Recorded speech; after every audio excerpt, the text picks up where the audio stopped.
I would feel starving. I would feel cravings. And the cravings were so strong that I would end up binging usually because I didn't know how to calibrate giving myself food without it being bad, right? Without being bad or without being a failure.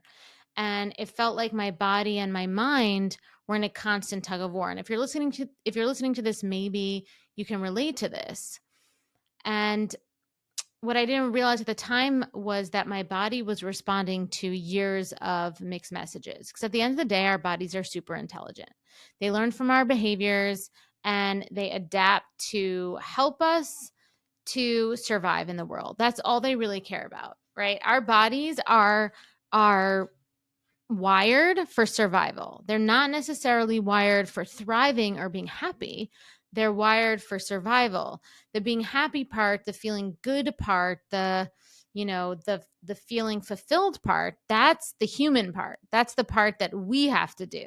We have to figure out how to create that for ourselves because our bodies are just going to want to survive. So when you go through periods of intense restriction, whether it's a crash diet, whether it's skipping meals, what happens is your body thinks, I need to hold on to every bit of energy because I don't know when I'll get more energy.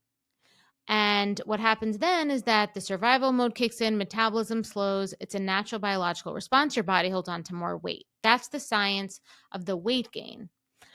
The emotional part is when we try to control ourselves in this way, we end up creating this nervous system dysregulation that we then need to soothe ourselves from, right? We're creating this chaos, emotional chaos, this pressure on ourselves, this feeling of intense, pressure is again the only word I could really think of, that when we can't meet the pressure that we put on ourselves, it ends up creating this situation where we just end up giving it all up and binging.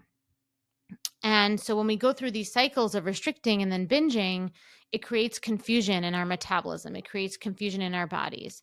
And like I said before, our bodies are wired to survive. So they're very intelligent from a survival perspective. And, they learn from our behaviors. And restriction sends the message that, that food is scarce.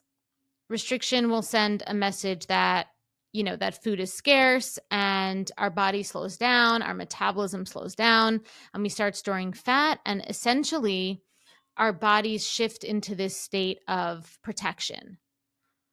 And when we're in this state of protection, the body doesn't want to let go of weight. The body's immune response is going to stay high because it thinks it needs to be protected. And what happens when our immune response is high is that we get inflamed.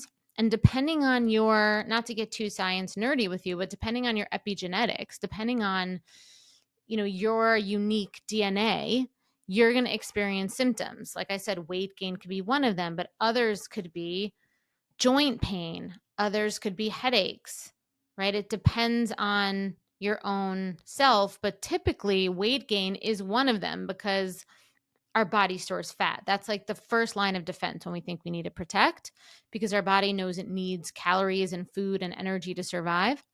And so, again, a little bit of science for you, but fat has the most calorie per gram, so it stores fat. And when we binge, what happens there is that it reinforces this cycle of scarcity and overconsumption. And what it does there is it confuses our hunger and fullness cues, and it confuses our hunger and fullness hormones, ghrelin and leptin, right? So our hormones get imbalanced.